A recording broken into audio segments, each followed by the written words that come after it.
सोनाली फोगाट पर बड़ी कार्रवाई। थप्पड़ कांड में सोनाली फोगाट पर की कार्रवाई। एएनबी न्यूज ने प्रमुखता से दिखाया था खबर को। एएनबी न्यूज की खबर का असर। एएनबी न्यूज ने प्रमुखता से दिखाई थी खबर दिखाए जाने के बाद हरकत में आया पुलिस प्रशासन। सोनाली फोगाट पर बड़ी कार्रवाई। खबर दिखाए जाने के बाद हरकत में आया पुलिस प्रशासन। एएनबी न्यूज की खबर का असर। हरियाणा सोनाली फोगाट पर बड़ी कार्रवाई। थप्पड़ कांड में सोनाली फोगाट पर की गई कार्रवाई। एएनबी न्यूज की खबर का असर। एएनबी न्यूज ने प्रमुखता से दिखाई थी खबर दिखाए जाने के बाद हरकत में आया पुलिस प्रशासन। एएनबी न्यूज की खबर का असर। हरियाणा सोनाली फोगाट पर बड़ी कार्रवाई। थप्पड़ कांड में सोनाली फोगाट पर की कार्रवाई। एएनबी न्यूज की खबर का असर। एएनबी न्यूज ने प्रमुखता से दिखाई थी खबर दिखाए जाने के बाद हरकत में आया पुलिस प्रशासन। एएनबी न्यूज की खबर का असर। सोनाली फोगाट हुई गिरफ्तार। सोनाली फोगाट पर बड़ी कार्रवाई।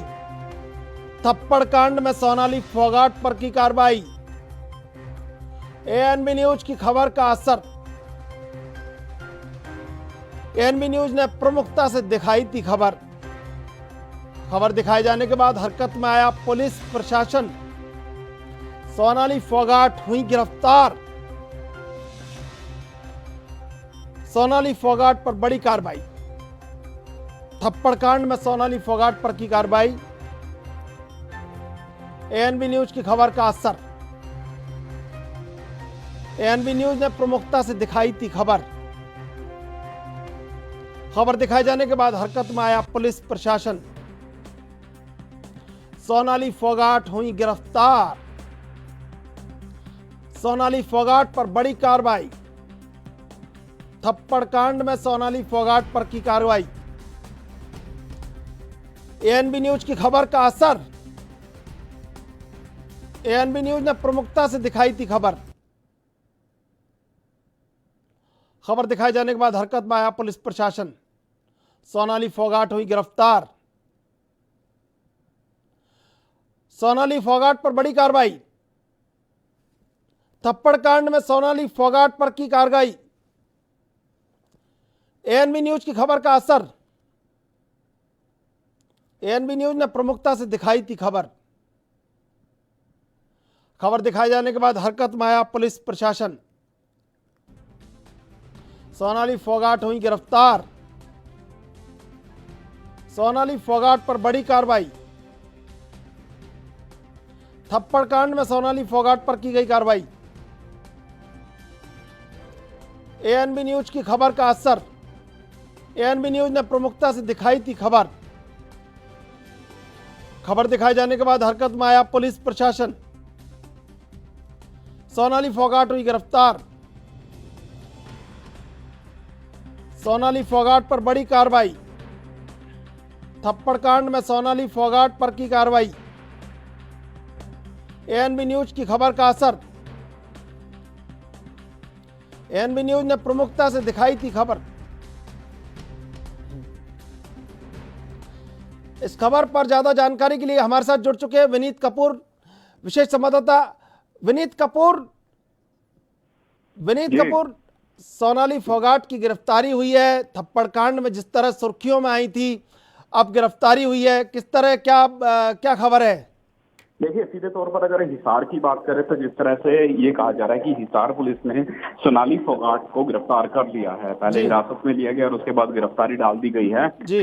कांड में ये कार्रवाई है, क्योंकि इस पूरे कांड की बात करें तो इसमें शुरुआत से ही जब कंप्लेंट की जा रही थी उसके बाद से ही प्रेशर था पुलिस के ऊपर, क्योंकि कई जो खाप पंचायतें हैं वो भी इस थप्पड़ कांड का विरोध करती नजर आ रही थी और मांग कर रही थी कि सोनाली फोगाट के खिलाफ कार्रवाई की जाए। लेकिन बीजेपी की टिकट पर सोनाली फोगाट ने चुनाव लड़ा था। इस वजह से कहीं ना कहीं जो पुलिस है वो भी फिलहाल पूरे मामले की इन्वेस्टिगेशन कर रही थी, लेकिन कार्रवाई ना होती देख खाप पंचायतों ने अल्टीमेटम दिया था कि सोनाली फोगाट को गिरफ्तार किया जाए, नहीं तो विरोध प्रदर्शन होंगे। उसी के चलते आज कार्रवाई हुई है, गिरफ्तार कर लिया गया है। कुछ देर बाद कोर्ट में भी पेश किया जाएगा। देखने वाली बात रहेगी कि सोनाली फोगाट अब अपने पक्ष में क्या कुछ कह पाती है और पुलिस जो चालान कोर्ट में पेश करेगी उसमें किन किन धाराओं को सम्मिलित किया जाता है और किस तरह की कार्रवाई होती है। जी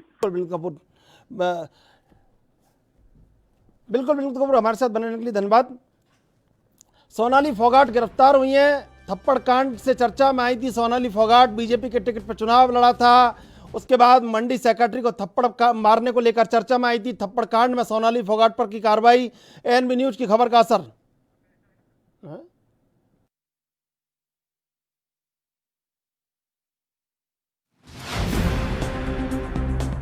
चीन विवाद पर राजनाथ सिंह की बड़ी बैठक, विदेश मंत्री से की विवाद पर बात। चीन के खिलाफ बड़ी रणनीति तैयार कर रहा भारत।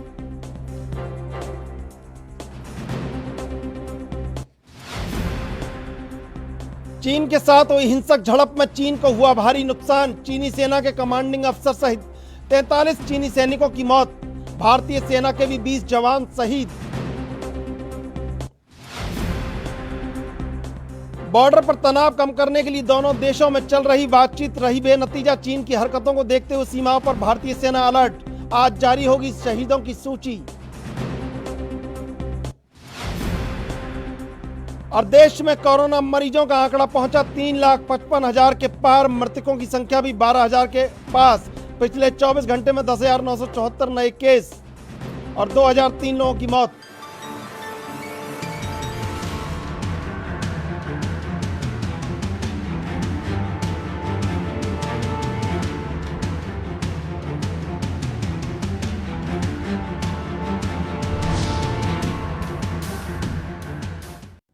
नमस्कार, आप देख रहे हैं एएनबी न्यूज और मैं हूं आपके साथ चंद्रशेखर त्रिशूल।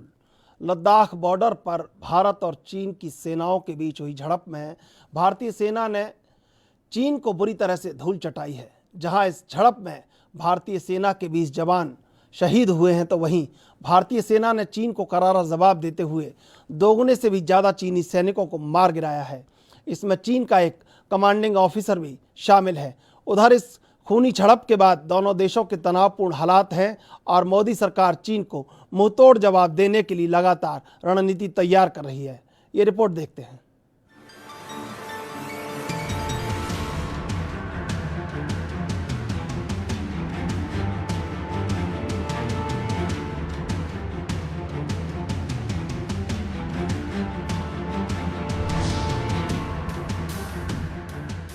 गलवान में सोमवार की रात भारत और चीन के सैनिकों के बीच हिंसक झड़प हुई, जिसमें शुरुआती खबरों के मुताबिक भारत के 3 जवान शहीद हुए और चीन के भी 5 सैनिकों की मौत का दावा किया गया।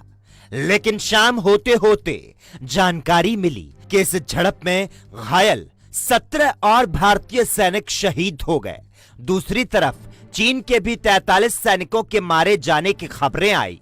भारतीय सेना के मुताबिक चीनी हेलीकॉप्टरों ने भारी मात्रा में चीनी शवों को घटनास्थल से उठाया।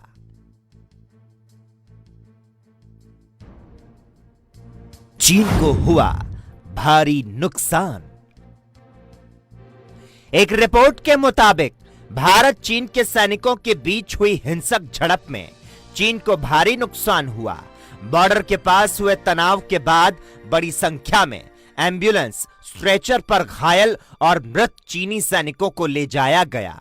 बताया जा रहा है कि चीन के 40 से ज्यादा सैनिक हताहत हुए।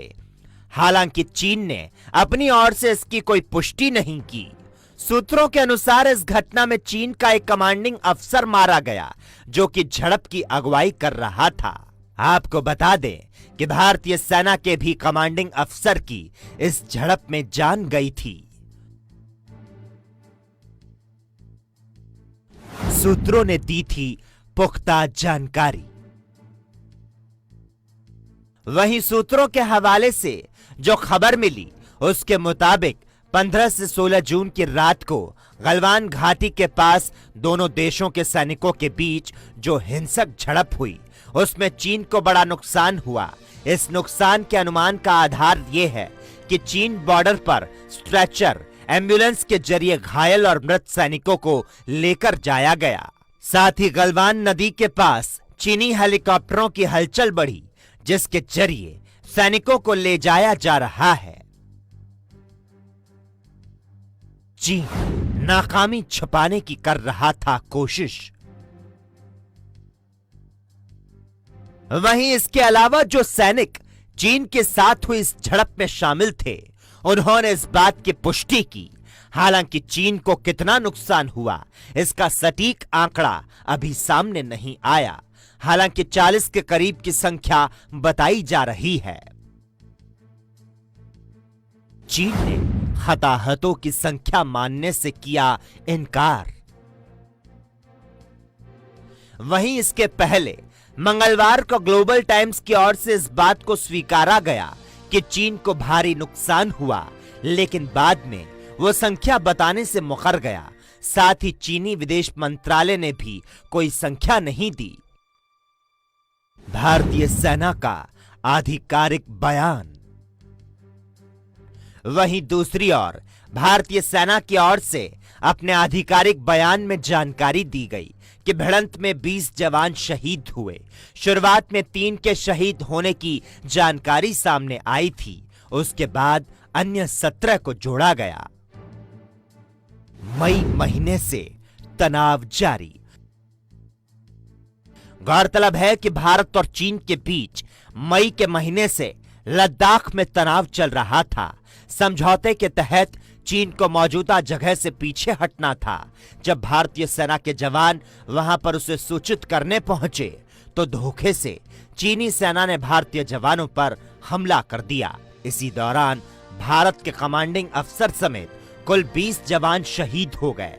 फिलहाल इसे लेकर मोदी कैबिनेट उच्च स्तर पर रणनीति तैयार कर रही है और सूत्रों से मिली जानकारी के मुताबिक चीन को इस गुस्ताखी के लिए एक्शन प्लान तैयार कर लिया गया है। Special report ANB news.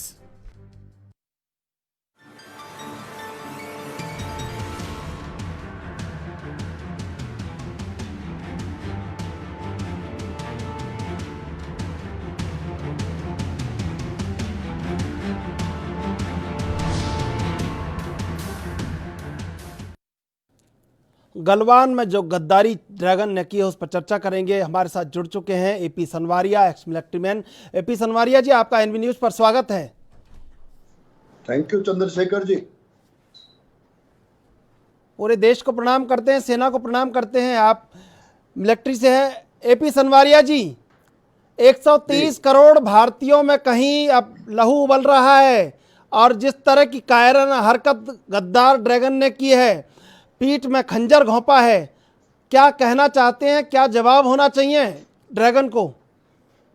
Chandrashekhar ji, इस वक्त 131 करोड़ भारतीयों के दिल में वो खून जो आपने बताया उबल रहा है, इसके साथ ये दुख की भावना भी आ रही है कि उन्होंने एक कायराना हरकत करके हमारे पीठ पे छुरा भोंका है।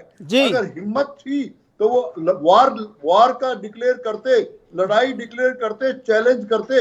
मेरा कमांडिंग ऑफिसर, हमारा कमांडिंग ऑफिसर उनको ये बताने के लिए कि तुम्हारे जो भी कमांडर्स ने डिसीजन लिया था कि तुम पीछे जाओ, वो सिर्फ ये बताने गए थे, वो लड़ाई के लिए तैयार होके नहीं गए थे। लेकिन चाइना ने जैसे उसकी दोगली नीति है कि वो मुंह में कुछ बोलता है और मुंह में राम राम और बगल में छुरी रखता है। लेकिन हमारे जवानों ने वो जो पुरतोड़ तरीके से उनको मुंह तोड़ जवाब दिया, वो लोकल लेवल पे ही जो जवाब दिया, अभी तो देखिए सेंट्रल लेवल पे जो जवाब उनको मिलेगा तो वो याद रखेंगे उस लोकल जवाब से ही, जिसमें कि उनके इतने जवान मृत्यु को प्राप्त हुए कि उनका मीडिया बता भी नहीं पा रहा है। हेलीकॉप्टर घूम रहे हैं डेड बॉडी उठाने के लिए। तो इत्मीनान रखिए, जो हमारे जवानों पे जो हाथ उठाएगा, लेकिन मुझे दुख हो रहा है कि ये मेरे जवान शहीद होते असली लड़ाई में तो हमें बड़ा गर्व होता। जी, यही सनवारिया जी, एक सबसे बड़ा जो दुख है, सबसे बड़ा सवाल है कि यही आप बात करने के लिए टेबल पर बैठे हैं और कोई टेबल के नीचे से निकाल के आपके सर पर डंडा मार दे या आपको गोली मार दे, इससे ज्यादा कायराना हरकत क्या हो सकती है? बातचीत के लिए बुलाया, बातचीत के चल रही है, जब मीटिंग चल रही है और आपके मन में पाप है, आप हमला करते हैं और हमारे सैनिकों को कहीं उनको हताहत करते मार देते हैं। आपको लगता नहीं है ये गद्दार ड्रैगन का अब इलाज होना चाहिए? बिल्कुल नहीं चंद्रशेखर जी, ये ड्रैगन की तो फितरत ही शुरू दिन से है। इसने जो 1952 में जो कहा था कि हिंदी चीनी भाई भाई, और उसके बाद पंचशील के समझौते पे साइन करने के बाद भी उसने 1962 पे हमारे पे अटैक किया। हालांकि उन्होंने ब्लेम किया कि भारतवर्ष कभी किसी पे अटैक नहीं करता है, लेकिन भारतवर्ष पे अगर कोई अटैक करेगा तो उसका मुंह तोड़ जवाब दिया जाएगा। अब जो इसने कायराना हरकत कल की है, जब से हमारे ये कायराना हरकत इसने की है, पूरी सरकार मीटिंग्स में लगी हुई है, रणनीति बना रही है और पूरे भारत के 131 करोड़ लोग आप जैसे साथी इस वक्त उबल रहे हैं। और आने वाले समय में बहुत जल्द अगर इसने माफी नहीं मांगी, और मैं मानता हूं कि ये माफी मांगेगा, बिकॉज कल जब इसके इतने सारे जवानों को नास्ते नाबूद कर दिया हमारे जवानों ने, PLA आर्मी को, तो उनके विदेश मंत्री ने कहा कि मैं ट्विटर पे कहा कि मैं भारतवर्ष से प्रार्थना करता हूं कोई एक तरफ की कार्रवाई ना करे, तो वो कार्रवाई से डरा हुआ है।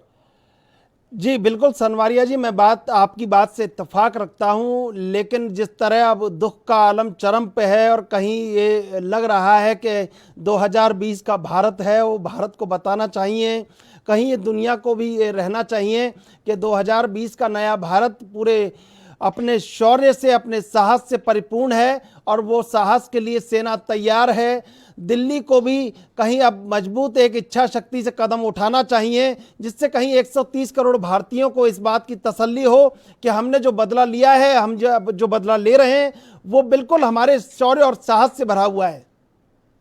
बिल्कुल चंद्रशेखर जी, ये जो 6-7 साल में, पिछले 6-7 साल में जिस तरह से सेना ने तैयारी की है, ये देखिए, हम जब वो चाइना का प्रेसिडेंट यहाँ आया था, हमने पूरी रिस्पेक्ट दी थी उसको, लेकिन उस पर विश्वास कभी नहीं किया, क्योंकि पिछला रिकॉर्ड इसको ये बता रहा है कि विश्वास के काबिल नहीं है। लेकिन अब जो भारतवर्ष की नौसेनाएं, भारतवर्ष की तीनों सेनाओं ने जो ये प्रण कर, जिस तरह से चाइना ने भी माना है कि भारतवर्ष की जो सेना है उससे लड़ने में वो काबिल नहीं है, और उस डर के मारे उसने अभी पहाड़ों पे एक्सरसाइज शुरू कर दी है। सनवारिया जी आपको रोकना चाहूंगा, इस समय बहुत बड़ी खबर दिल्ली से आ रही है। PM मोदी ने 19 जुलाई को सर्वदलीय बैठक बुलाई है। भारत चीन सीमा क्षेत्र में मौजूदा हालात पर होगी चर्चा। LAC पर जारी है तनातनी की स्थिति। PM और रक्षा मंत्री लगातार बनाए हुए हैं हालातों पर नजर। PM मोदी ने 19 जून को बुलाई सर्वदलीय बैठक। भारत चीन सीमा क्षेत्र में मौजूदा हालात पर होगी चर्चा। LAC पर जारी है तनातनी की स्थिति। PM और रक्षा मंत्री लगातार बनाए हुए हालातों पर नजर। PM मोदी ने 19 जून को बुलाई सर्वदलीय बैठक। भारत चीन सीमा क्षेत्र में मौजूदा हालात पर होगी चर्चा। LAC पर जारी है तनातनी की स्थिति।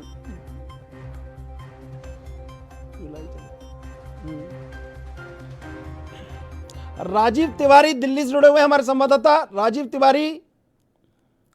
राजीव जी, बैठक बुलाई गई है 19 जून को, क्या अब स्थिति निकल के आ रही है? जिस तरह लगातार एक हाई टेंशन बना हुआ है, सेना हाई अलर्ट पे है, लगातार सीमाओं पर चौकसी बढ़ा दी गई है।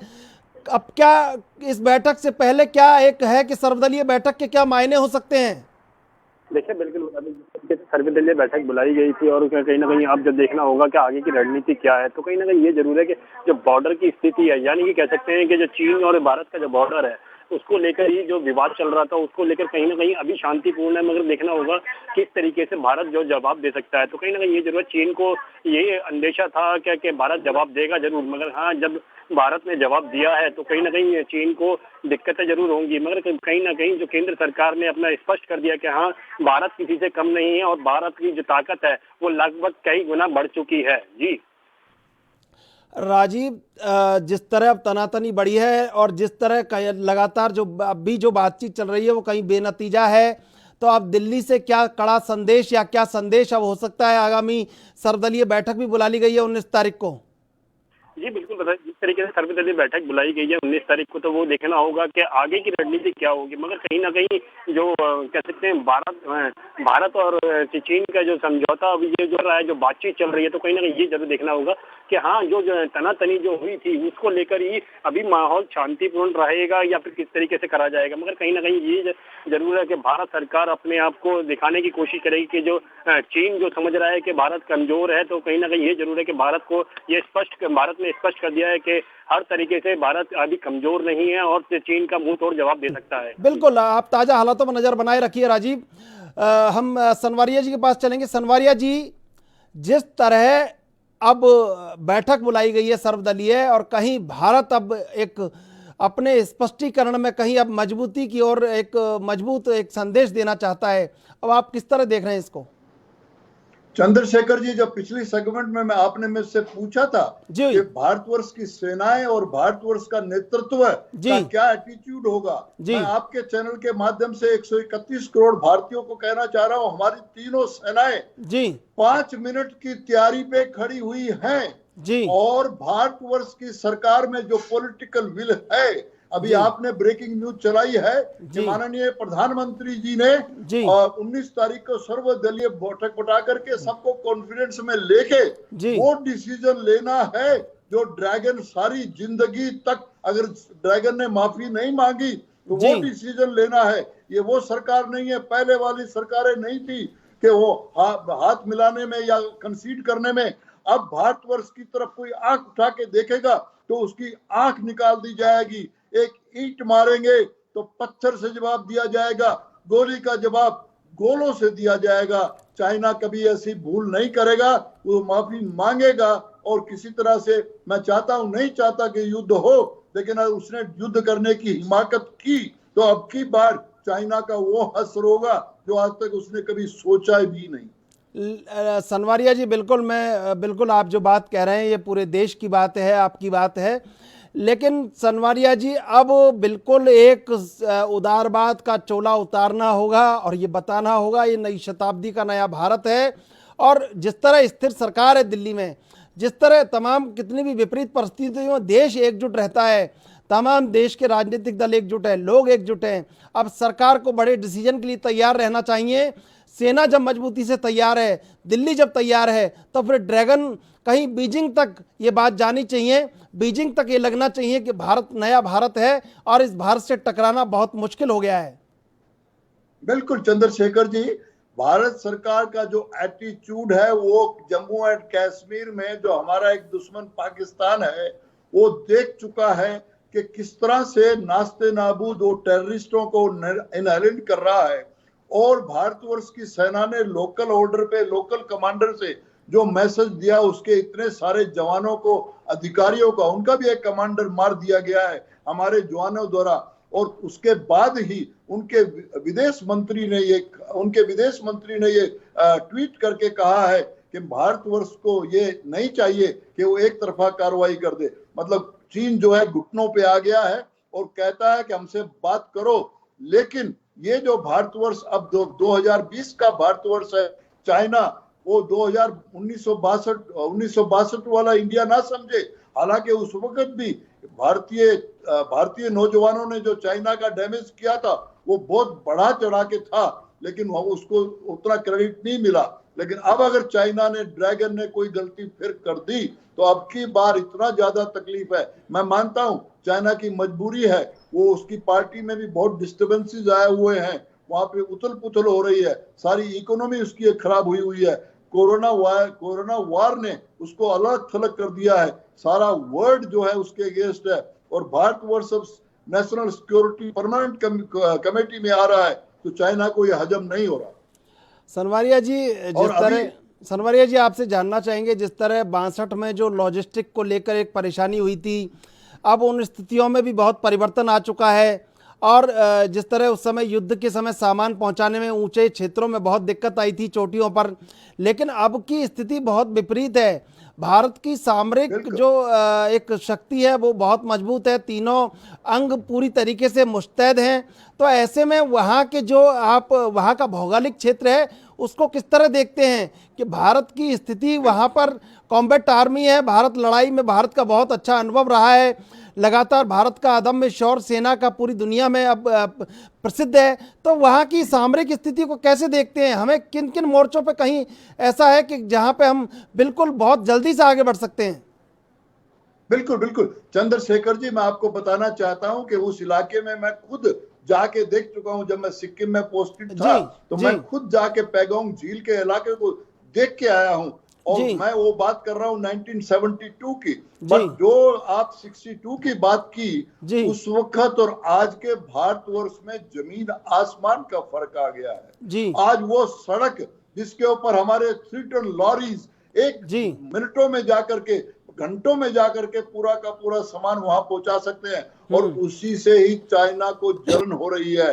और वो एयर स्ट्रिप जो कभी डिसफंक्शनल थी उसको एयर स्ट्रिप को फंक्शनल किया हुआ है। हमारी एयरफोर्स के हवाई जहाज किसी वक्त भी वहां लैंड करके वहां से रिफ्यूलिंग करके वहां पे बम्बार्ड कर सकते हैं। और चाइना इस बात को भाप भी गया है। पिछले हफ्ते चाइना ने कहा कि भारतवर्ष के जो कम्बैट जवान हैं उनकी एक्सपर्टीज जो है हमारे जवान नहीं कर सकते। भारतवर्ष का जवान फौज में भर्ती जान देने, देश के लिए जान देने के लिए भर्ती होता है। उनको मजबूरी में 3 साल की नौकरी करने के लिए पीएलए आर्मी में भर्ती किया जाता है। तो मरने का जो जज्बा है, जो शहीद होने का जज्बा है, वो मेरे जवानों में जो है उसका कोई मुकाबला नहीं। लेकिन वो शहादत होनी चाहिए। वार में धोखा करके पीठ में छुरा घोंपने का किसी भी तरह से बात नहीं। अभी आपने राजनाथ जी का जो ट्वीट अभी आया है, टेलीविजन पे चल रहा है ब्रेकिंग, कि भारतवर्ष अपनी प्रभु संपदा पे तनिक भी आंच नहीं आने देगा और उसके लिए मुंह तोड़ जवाब दिया जाएगा चाइना को या कोई भी कंट्री। बिल्कुल बिल्कुल सनवारिया जी, तमाम स्थितियों में भारत ने अपनी मजबूती का ऐलान कर दिया है और जिस तरह रणनीति बन रही है निश्चित रूप से ड्रैगन को जवाब मिलने वाला है। अब जिस तरह की हालात बने हैं, जिस तरह गद्दारी का एक इतिहास रहा है ड्रैगन का, आपको क्या लगता है कि वो जो एक डिप्लोमेटिक बयान वहाँ से जारी कर रहे हैं बीजिंग से या ग्लोबल टाइम्स से, या जो पीएलए कह रही है, ये सब आपको लगता नहीं एक डिप्लोमेटिक मूवमेंट है, इसमें ओरिजिनलिटी कुछ और है और डिप्लोमेसी कुछ और है? बिल्कुल बिल्कुल चंद्रशेखर जी, ये तो 1952 से हो रहा है। वो कहते कुछ है, करते कुछ है। 14-15 की रात वाला इंसिडेंट देख लीजिए।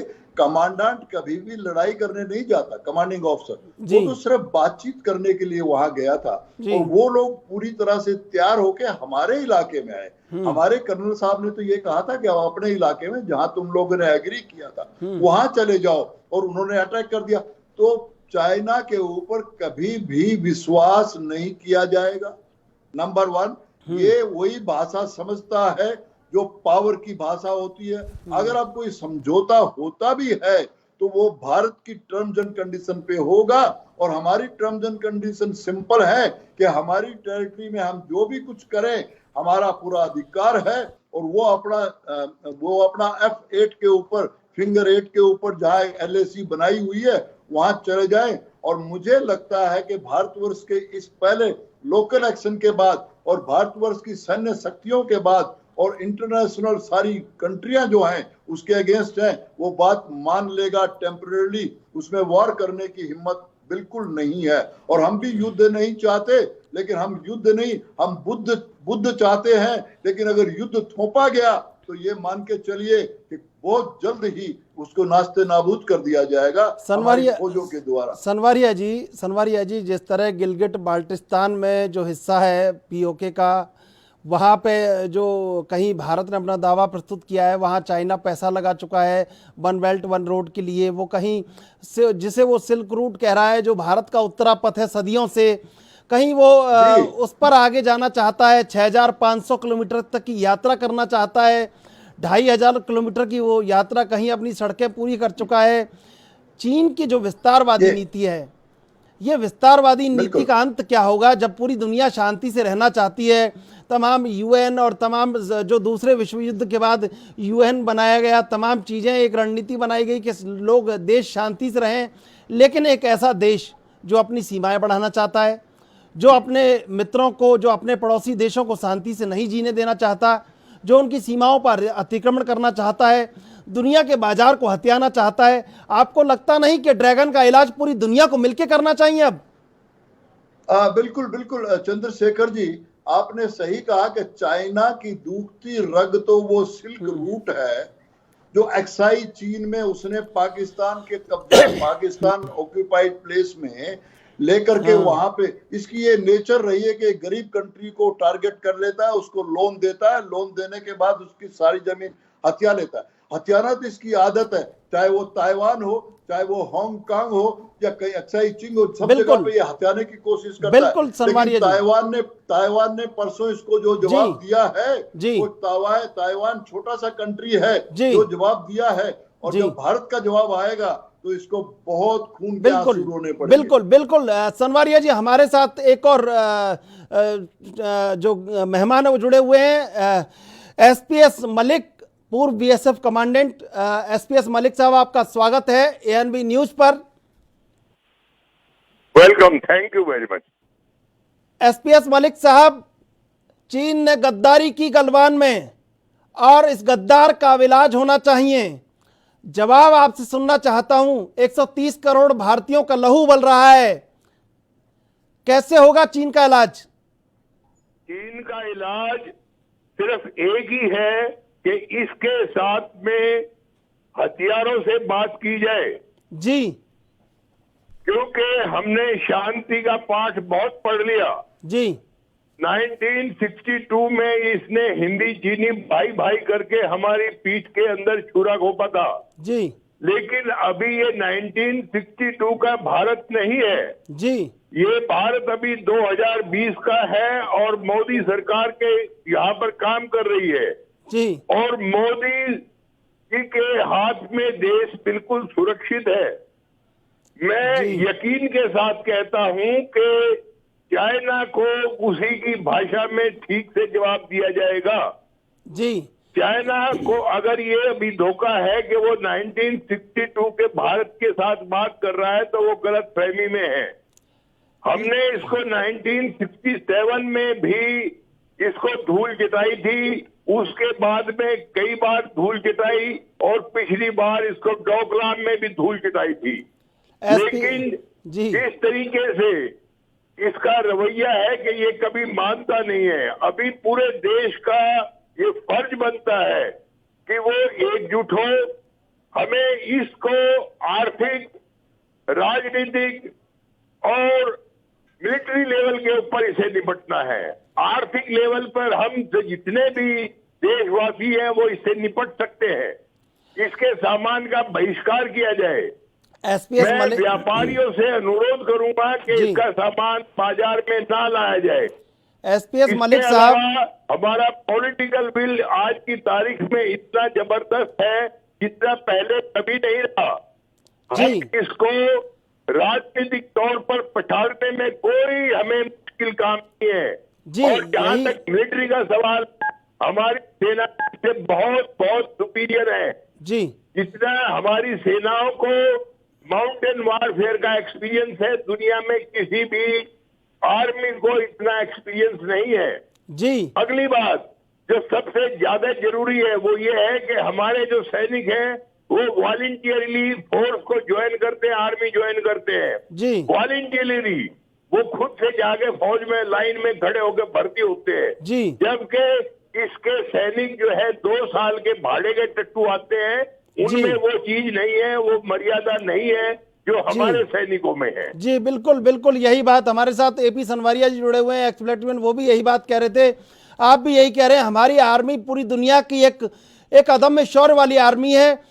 एपी सनवारिया जी, जो आर्मी का शौर्य है, जो कहीं सेना जिस तरह तैयार है, अब एक बार बताने का मौका आ ही गया है कि ड्रैगन को ये पता चलना चाहिए कि भारतीय सेना की ताकत कितनी आर पार की है। बिल्कुल बिल्कुल चंद्रशेखर जी, अभी मैं अभी मैं मलिक साहब को सुन रहा था, वो फ्रंट लाइन वॉरियर हैं हमारे बीएसएफ के लोग, बिल्कुल फ्रंट लाइन पे चट्टान की तरह खड़े रहते हैं और उसके पीछे आर्मी। जब कभी भी जरूरत रहेगी तो बीएसएफ के जो फ्रंट रन वॉरियर हैं, मलिक साहब जैसे योद्धा लोग हैं, वही उनको धूल चटाने के लिए पूरी तरह तैयार हैं। और अब जो पॉलिटिकल बिल जो 19 तारीख को निकल करके आएगा, पर मुझे लगता है कि चाइना ने घुटने टेक दिए हैं, इस तरह का एटीट्यूड हो रहा है उनका। लेकिन अगर मैं फिर कहना चाहता हूं, हमारी भारतवर्ष की सेना बहुत ही डिसिप्लिन सेना है। हमारी चाहे पैरामिलिट्री फोर्स हो, चाहे आर्म्ड फोर्सेज हो, वो भारत के डेमोक्रेटिक हेड का हुक्म मानते हैं। मूवमेंट हुक्म मिलता है तो उसके बाद कोई कसर छोड़ते नहीं है। मलिक जैसे योद्धा हमारे साथ, 26 लाख लोग तो हम रिटायर हुए बाहर बैठे हुए हैं, 17 लाख हमारे योद्धा। आज कश्मीर की जो हाईवे है उसको बंद कर दिया गया है, पूरी तरह से हमारी आर्म्ड फोर्सेज चौबंद हो गई है। 3500 किलोमीटर का जो बॉर्डर चाइना के साथ है पूरी तरह से चौकस हो गया है। अगर चाइना ने कोई हिमाकत की तो उसको बहुत महंगा पड़ेगा। जी, एसपीएस मलिक साहब, एपी सनवारिया जी कह रहे थे बहुत महंगा पड़ेगा, और आप भी ये बात कह रहे हैं। कहीं अब ड्रैगन को बताने का वक्त आ गया है। जिस तरह पीठ में खंजर घोंपा है, मित्रता की मीटिंग करके, मीटिंग के दौरान ये सब हादसा हुआ, क्या लगता है ये गद्दारी चीन आज से नहीं 62 से करता रहा है? मैं आपको ये बताना चाहूंगा कि चीन उसी टाइम तक अपनी आंखें दिखा रहा है जब तक कि हमारा राजनीतिक नेतृत्व हमें परमिशन नहीं देगा। जिस दिन राजनीतिक नेतृत्व ने परमिशन दे दिया, उस दिन हमारी सेनाओं में इतनी काबिलियत है कि चीन को कहां पीछे, बहुत पीछे तक धकेल देंगे। आज की तारीख में एशियन कॉन्टिनेंट में जी भारतीय सेना एक सबसे मजबूत सेना है जी। ये जिस किस्म का खेल खेल रहा है, वो खेल इसको नहीं खेलने दिया जाएगा जी। हर हालत में हम लद्दाख और अरुणाचल में इसको पीछे धकेल देंगे। इसको जाना ही होगा, हर हाल में जाना होगा जी। या तो ये बातों से चला जाएगा, नहीं तो उसके अलावा हमारी सेना के पास इतनी मजबूती है कि हम इसको पीछे धकेल सकते हैं। बिल्कुल एसपीएस, इसको फायदा इसी में है कि ये बाइज्जत बातों से ही अपना वापस चला जाए। बिल्कुल एसपीएस मलिक साहब, जिस तरह नेपाल को लगातार वो उकसा रहा है, जिस तरह पाकिस्तान में कहीं पीओके में कहीं एक अस्थिरता पैदा कर रहा है, वहाँ पे आतंक को फंडिंग कर रहा है, अब ड्रैगन को अगर नहीं रोका गया इस समय और पूरी दुनिया के निशाने पर ड्रैगन है, तो अब भारत को विश्वगुरु की तरह पहल करनी होगी कि जो पूरी दुनिया एक बस्ती है, उस बस्ती में एक ऐसा व्यक्ति है या एक ऐसा देश है जो पूरी दुनिया में अस्थिरता पैदा कर रहा है अपने कार्यों से, तो कहीं उसको रोकने की जिम्मेदारी अब विश्वगुरु के नाते भारत की है, तो उसको रोकना चाहिए। क्या कहना है आपका?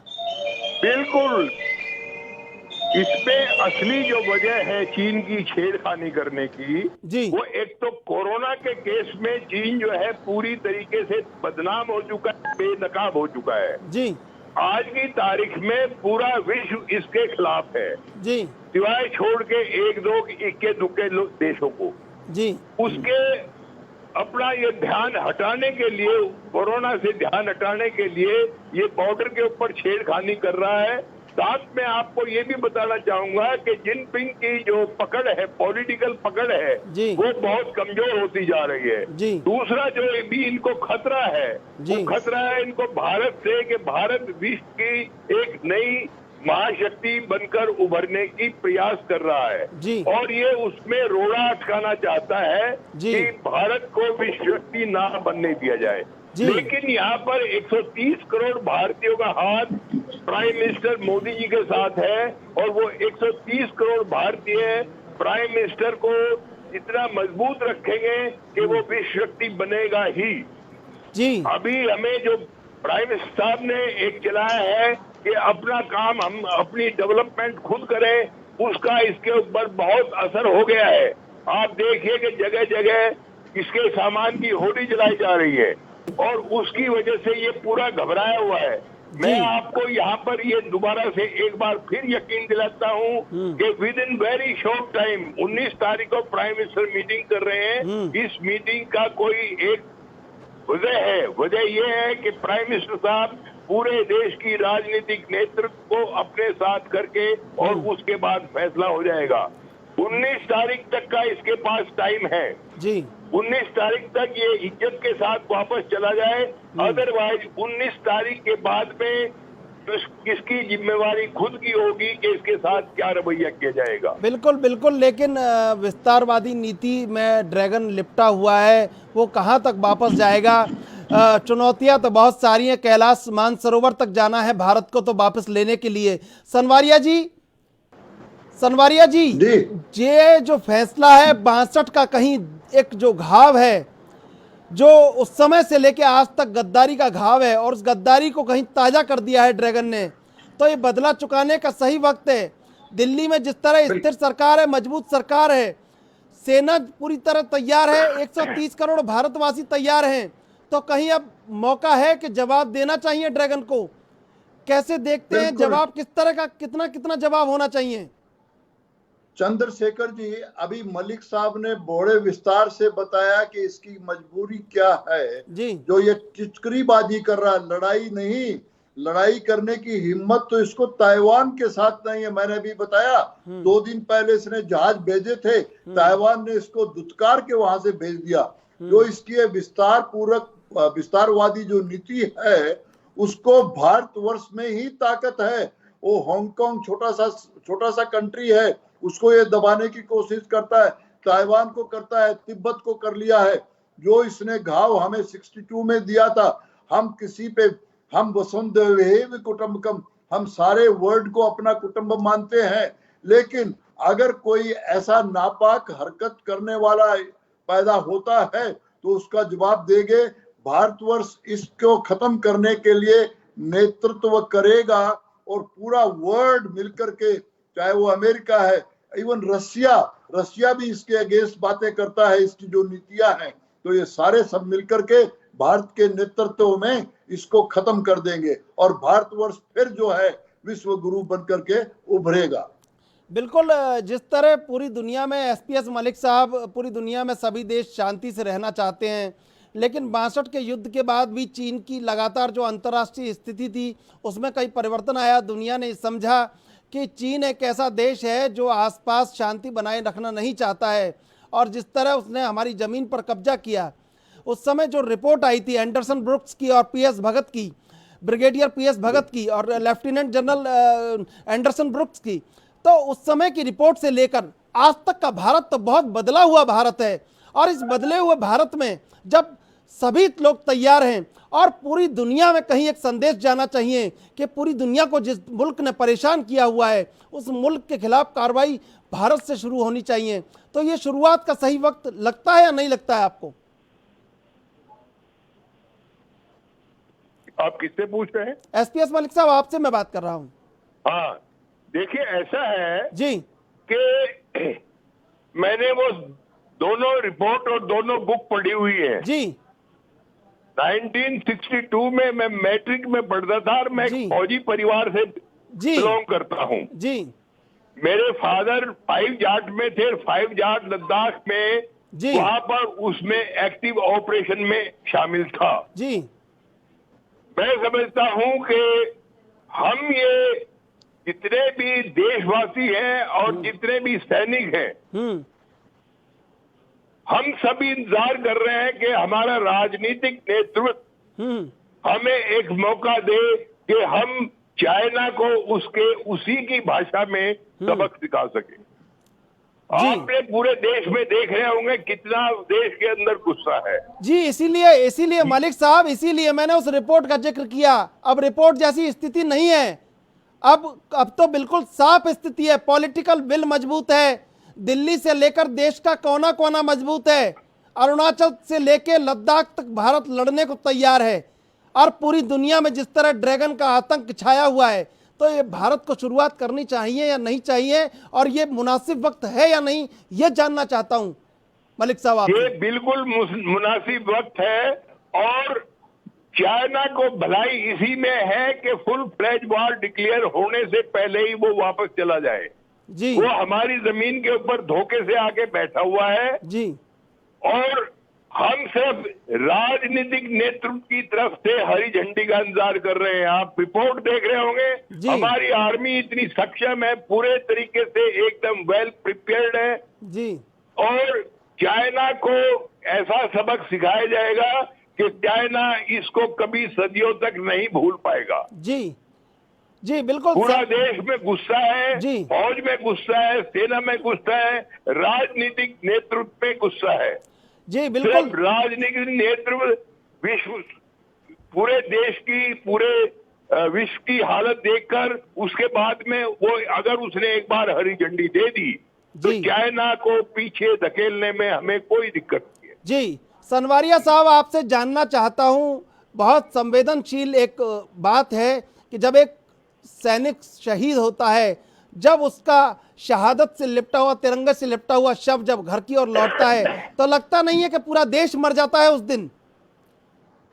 बिल्कुल चंद्रशेखर जी, जब एक सोल्जर तिरंगे झंडे में लपेट कर आता है जी, तो हमें, मैं एज ए सोल्जर होने के नाते जी, हमें तो गर्व होता है अगर हम लड़ाई में छाती पे हमें गोली खा के जब हम शहीद होते हैं जी। लेकिन आज जो मैंने ओपनिंग में कहा था कि मुझे जो दुख और गुस्सा आता है जी, काश के ये चाइनीज कमांडर अपनी आर्मी लेके आता और हथियारों से लड़ाई करता तो आज हम उनके पूरे 700 के 700 आदमियों को जमीन में लिटा देते। जब हमारा देश का योद्धा तिरंगे झंडे में लपेट के आता है, मैं मानता हूं वो किसी का बेटा, भाई, बाप, पति होता है, लेकिन वो भारत के 131 करोड़ों भारतीयों का सपूत होता है जो उसने हमारी नींद सोने के वजह से भारतवर्ष को बिल्कुल सक्षम रखने के वजह से अपने शरीर को जो है न्यौछावर कर दिया। तो भारतवर्ष इन 20 हमारे योद्धाओं की शहादत को लेकर के और स्ट्रोंग हुआ है। जो हमारे मंसूबे भारतीयों के हुए हैं चाइना को खत्म करने से, करने को ये भारत के जो 20 हमारे योद्धा शहीद होकर के आए हैं उनको हम सारे सैल्यूट करते हैं। उनकी शहादत से हमारे खून का जो उबाल पहुंचा है वो उबाल की सेक जो है इस ड्रैगन के ऊपर बहुत जल्दी ही जला देगी। मलिक साहब, आपसे सवाल पूछना चाहता हूं कि अब 2020 का भारत है, सैनिकों की जो शहादत है वो शहादत नहीं होनी चाहिए, अब दुश्मन का सर कटना चाहिए, वो वक्त नहीं लगता अब? जो हमारे अभी इस प्रकरण में 20 सैनिकों हमारे शहीद हुए हैं जी, इन शहीदों के खून का बदला लेने के लिए पूरा देश इस वक्त इंतजार कर रहा है जी। चाइना की भलाई इसमें है कि वो चुपचाप जल्दी से 19 तारीख से पहले चला जाए जी। 19 तारीख को पॉलिटिकल मीटिंग होगी प्राइम मिनिस्टर साहब की और उसमें फैसला हो जाएगा कि इसके साथ अगला कार्रवाई क्या करनी है। लेकिन यहाँ पर ये बताने की जरूरत है कि हमारी सेना पूरे तरीके से सक्षम है, देश सक्षम है, देश पूरा सेना के साथ खड़ा हुआ है, देश में गुस्सा है जी। और इसको खतरा यही है कि इसके हाथ से बाजार निकल रहा है। बिल्कुल बिल्कुल। जिस दिन भारत का बाजार इसके हाथ से निकल जाएगा चाइना वैसे ही घुटने पर आ जाएगा। बिल्कुल बिल्कुल। सनवारिया जी, एपी सनवारिया जी, आप हमारे साथ जुड़े, एएनबी पर आपने अपनी बातें साझा की और देश को बताया देश कितने उबाल में है। आपका बहुत बहुत धन्यवाद और लेते हैं एक छोटा सा ब्रेक।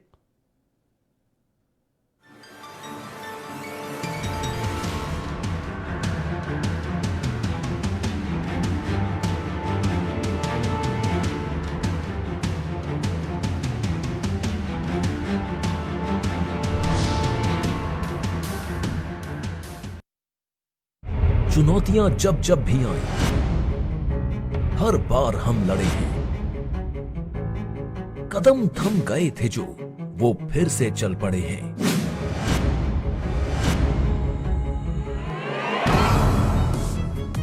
चुनौतियों से जूझकर ही लक्ष्य नए बने हैं।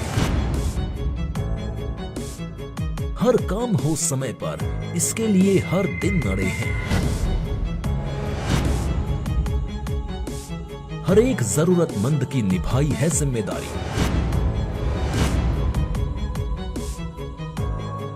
कोई कहीं भूखा न रहे, भरी हो सबकी थाली।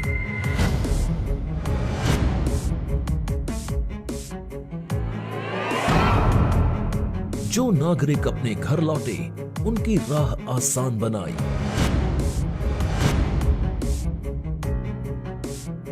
पसीने की हर बूंद के लिए अब है पूरी तैयारी। आए विपत्ति तो भी स्वाभिमान से जीने का अधिकार हो। मायूसी ना हो कहीं पर, हर चेहरे पर मुस्कान हो।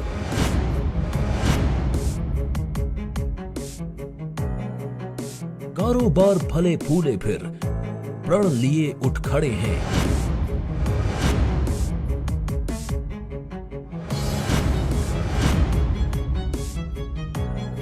आत्मनिर्भर प्रदेश का संकल्प लिए चल पड़े हैं। कोरोना हारेगा, भारत जीतेगा। घुटना, कंधा या कमर, चाहे जैसा हो दर्द, डॉक्टर ऑर्थो आपको देता है दर्द से पूरी आजादी, एक भरपूर जिंदगी।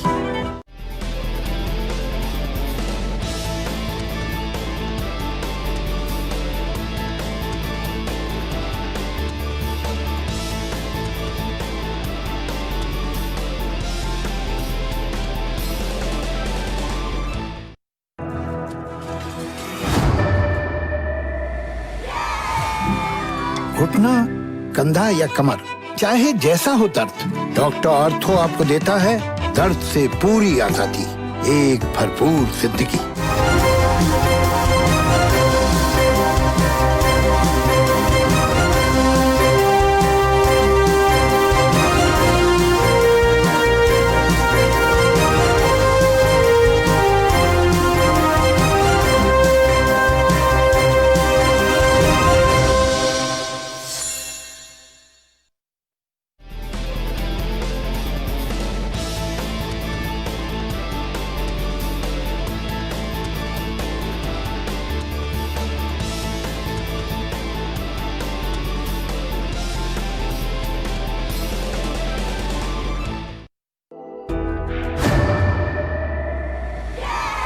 डॉक्टर ऑर्थो आपको देता है दर्द से पूरी आजादी, एक भरपूर जिंदगी। ये कोई टेम्परेरी पेन किलर नहीं, आयुर्वेदिक औषधि है।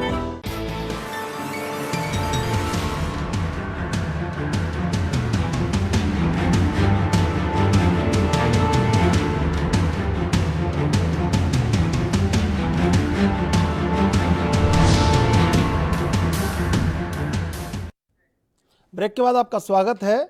इस मुद्दे पर जो ये तमाम अब जो हो रहा है, इस पर क्या पीएल पूनिया कांग्रेस के नेता ने क्या कहा, ये आपको सुनवाते हैं।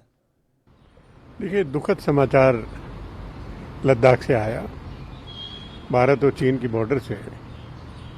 और पहले निरंतर ये कहा जा रहा था कि कोई बहुत अधिक समस्या नहीं है। दोनों सेनाओं के तरफ से बातचीत भी हो रही थी। पहले कोर कमांडर के लेवल से बात हुई, फिर उसके नीचे स्तर से बात हुई, और निरंतर ये बताया जा रहा था कि स्थिति कंट्रोल में है। यहाँ तक कि हमारे सेना अध्यक्ष ने भी कहा कंट्रोल में है और वार्ता चल रही है। लेकिन कल जो घटना हुई वो गंभीर है, वो साधारण सी सामान्य नहीं है। ये जो चीन की तरफ से जो फैलाववादी विस्तारवादी नीति है, ये उसी का नतीजा है। गलवान वैली में वो कभी भी विवाद में नहीं रहा और ना ही कभी पहले चीन के द्वारा उसको क्लेम किया गया, लेकिन उसी के ऊपर उन्होंने ये घटना की है। ये दुर्भाग्यपूर्ण है और मैं समझता हूँ कि इसका जो कूटनीतिक स्तर से विदेश सचिव हैं, विदेश मंत्री हैं, उनको बात करनी चाहिए और इस समस्या का समाधान करना चाहिए। ये अनावश्यक रूप से उठाया गया, बिना आधार के उठाया गया मुद्दा चीनी फौजों के द्वारा संकट पैदा किया गया, जो कि अनावश्यक था और बेबुनियाद और बेतुका चीन की तरफ से हुआ। वहीं इसी विषय पर आरजेडी सांसद मनोज झा ने क्या कहा, ये आपको सुनवाते हैं। मामला ये है कि ये शहादत हुई क्यों, हालात क्या थे, और अगर हालात इतने बुरे थे तो हमें क्यों नहीं पता था। मैं समझता हूं कि लिमिटेड 10-20 लोगों के अलावा किसी को पता नहीं। बहुत सारी खबरें आ रही हैं, बिना आर्म्स के उन्हें भेजा गया था, और विपक्ष कुछ कहे तो आप कहते हैं देशद्रोही है। मैं तो समझ नहीं रहा हूं, यही मुल्क है। 61-62 में विपक्ष के लोग नारा लगाते थे, घर का दुश्मन घर में बैठा, बाहर भेजे फौज। नेहरू मेनन घर में बैठे मना रहे हैं मौज। आज मैं कह सकता हूं, ये आज कोई कह सकता है? तमाम देश में इस बात को लेकर गुस्सा है कि जो चीन ने कायराना हरकत की है, जो पीठ में खंजर घोंपा है, लगातार उसकी आदत रही है। चीन जिस तरह पीठ में खंजर घोंपता रहा है और जिस तरह पूरी दुनिया की पीठ में खंजर घोंपा है, कहीं कोरोना के नाम पर, कहीं विस्तार के नाम पर, कहीं हांगकांग को उसने परेशान किया हुआ, कहीं ताइवान को परेशान किया हुआ है, भारत की सीमाओं में घुसकर अतिक्रमण करना चाहता है। ड्रैगन का ये जो मिजाज है, अब इसको रोकने के लिए कहीं भारत में बहुत बड़ी कार्रवाई का एक संदेश पूरी दुनिया में चला गया है और कहीं अब कार्रवाई का माहौल बन रहा है। और जिस तरह दिल्ली में लगातार रणनीति तैयार की जा रही है, अब ये ड्रैगन को भी अच्छी तरह पता है कि अब उसके ज़्यादा दिन इस बात के नहीं है कि वो अपनी मनमानी करेगा और दुनिया को और दुनिया के देशों को अपने हिसाब से चलाएगा।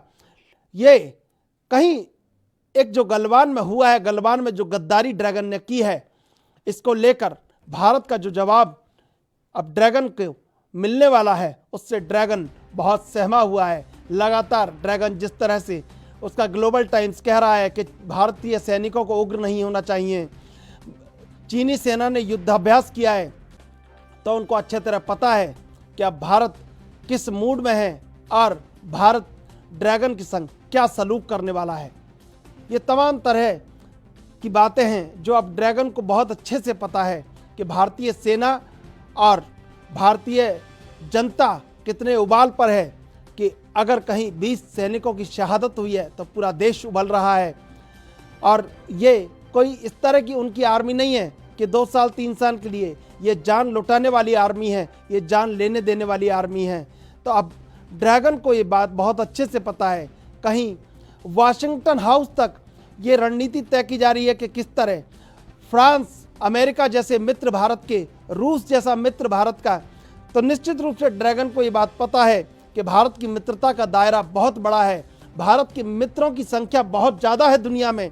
अगर भारत से टकराएंगे, अगर भारत हमसे टकराएगा, ड्रैगन से टकराएगा, तो फिर क्या नतीजा होगा। ड्रैगन इस बात को बहुत भीतर से, अपने अंदर बाहर सब तरह से जान रहा है।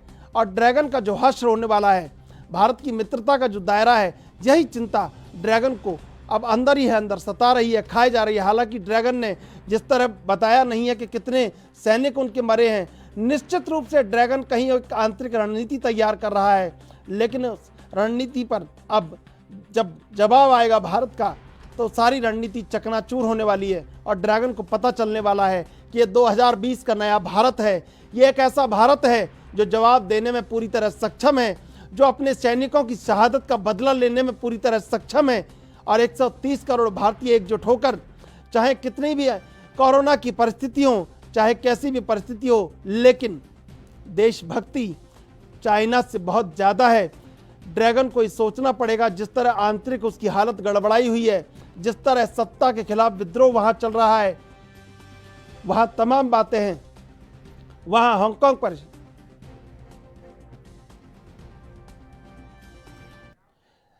इस समय हम आपको सीधी तस्वीरें दिखा रहे हैं।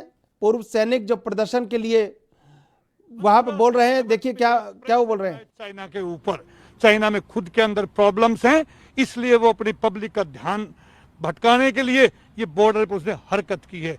चाइना के अगल बगल में 12 कंट्री हैं, किसी से भी उसके संबंध ठीक नहीं है। आज के दिन सुपर पावर्स हैं, उनके साथ उसके संबंध ठीक नहीं है।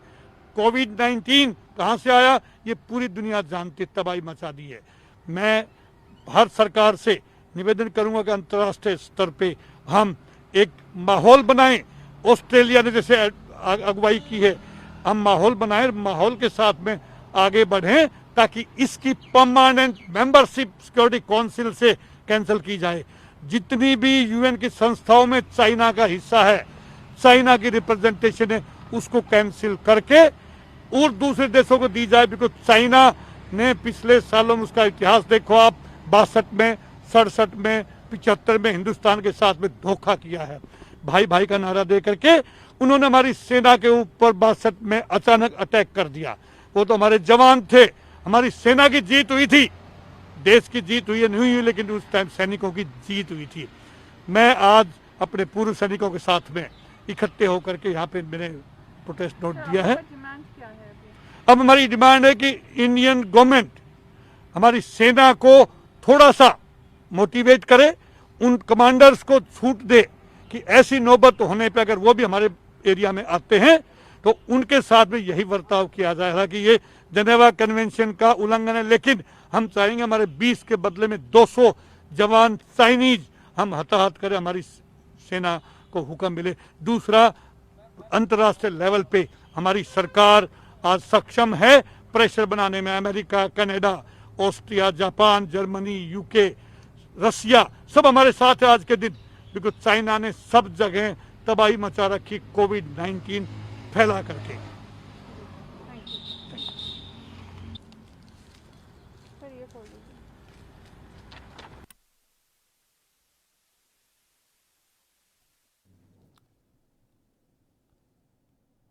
और इस समय हमारे साथ जुड़ चुके हैं पवन अग्रवाल, रक्षा विशेषज्ञ।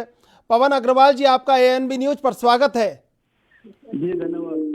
पवन अग्रवाल जी, अब वो मौका आ गया है जब चाइना को जवाब देना चाहिए और बताना चाहिए दुनिया को ये 2020 का नया भारत है। किस तरह देखते हैं आप इस मामले को? ये भारत ने तो हमेशा जवाब दिया ही है और आगे भी जवाब देगा, चाहे वो पाकिस्तान हो चाहे चाइना हो। हम लोग तैयार हैं हर तरीके से। हम लोग ये इस प्रकार की हरकतों से कोई डरने वाले थोड़ी हैं। हमारी भारतीय फौज एकदम तैयार है। जी पवन अग्रवाल जी, जिस तरह कायराना हरकत की है, मीटिंग लगातार चल रही थी, कहीं कोई इस तरह की बात नहीं थी, चीज़ों को लेके सब सेटल डाउन किया जा रहा था, फिर ऐसे कैसे हुआ कि चाइना ने ये एक आंतरिक और बाहरी रणनीति दोनों को अलग रखा और डिप्लोमेटिक मूवमेंट किया? और अभी भी वो कह रहा है, जिस तरह उसका ग्लोबल टाइम्स से वो कह रहा है कि भारतीय सैनिकों को उग्र नहीं होना चाहिए, लेकिन वो लगातार अंदर से कुछ और करता है, बाहर से कुछ और करता है। तो ये तो हमारे को शुरू से मालूम है कि चाइना जो कहता है और जो करता है दोनों में बहुत फर्क है। आपको ध्यान होगा 1962 में हिंदी चीनी भाई भाई का नारा जो है नेहरू जी ने और उन्होंने दिया था, और उसके बाद तुरंत उसके बाद जो है चाइना ने हमारे पर अटैक कर दिया था। और अभी भी जिस तरीके से हमारी वार्ताएं चल रही थी और अचानक इन्होंने इस तरीके से हमला किया है और हमारे यहाँ अंदर आकर के एनक्रोचमेंट की है, तो ये तो उसका चरित्र है चाइना का। और चाइना जो है वो ये इस प्रकार की हरकत एक प्रकार से पूरी तय रणनीति के तहत कर रहा है कि दुनिया का ध्यान हटाने के लिए और अपने लोगों के साथ जो उसको जूझना पड़ रहा है, जिस प्रकार से उसकी जीडीपी डाउन जा रही है, लोग जॉबलेस हो रहे हैं, कंपनीज वहां से छोड़ करके निकल रही हैं, तो एक बड़े जबरदस्त प्रेशर के अंदर चाइना है और उसको सब लोगों का ध्यान हटाने के लिए इस प्रकार की हरकतें कर रहे हैं। पवन अग्रवाल जी, जिस तरह एशिया में भी भारत का जो प्रभुत्व पूरी दुनिया में जिस तरह बढ़ा है और जिस तरह कहीं भारत की एक छवि है, वो इन सब चीज़ों को मजबूत करती है, भारतीय सेना ने स्वीकार किया। और लेकिन अभी के हमारे 20 सैनिकों की शहादत हुई है, लेकिन चाइना ने अभी तक क्यों स्वीकार नहीं किया कि क्या वहाँ पर हुआ है और क्या नहीं हुआ है? जिस तरह हेलीकॉप्टर से एयरलिफ्ट उन्होंने किया अपने सैनिकों को, बावजूद इसके चाइना बोलता नहीं है और कुछ और बोलता है जो बोलना होता है। नहीं, देखिए ऐसा है कि ना जो है उसके बारे में सभी को अब मालूम पड़ गया, वो पूरी तरीके से एक्सपोज हो चुका है। अब उसमें कोई एक्सपोज ना होने वाली बात नहीं है, क्योंकि कोविड के फैलने में उसका सबसे बड़ा हाथ है। दुनिया के 150 देश उसको कटघरे में खड़े किए हुए हैं और भारत का जिस प्रकार से प्रादुर्भाव हुआ है अंतर्राष्ट्रीय स्तर पर, जिस प्रकार से सभी विदेशों ने भारत को एक्सेप्ट किया है, भारत की लीडरशिप को एक्सेप्ट किया है, वो चाइना पचा नहीं पा रहा है। और वो एक बहुत बड़ा कारण है। अमेरिका के साथ जो भारत की दोस्ती हो रही है, जिस प्रकार से कंपनियां अमेरिका की और यूरोप की वहां से छोड़ करके भारत की ओर या दूसरे देशों की ओर जा रही हैं, उससे उसका जीडीपी डिस्टर्ब हो गया है, वहाँ लोग जॉबलेस हो गए हैं। तो बहुत सारे कारण हैं। भारत के प्रति उसका जो रुख है वो शुरू से एक नकारात्मक रहा है, लेकिन अब भारत वो उस प्रकार की सॉफ्ट स्टेट नहीं है। जी पवन अग्रवाल जी, सामरिक स्थिति को भी ड्रैगन अच्छी तरह समझ रहा है, दुनिया में अपनी स्थिति को भी अच्छी तरह समझ रहा है।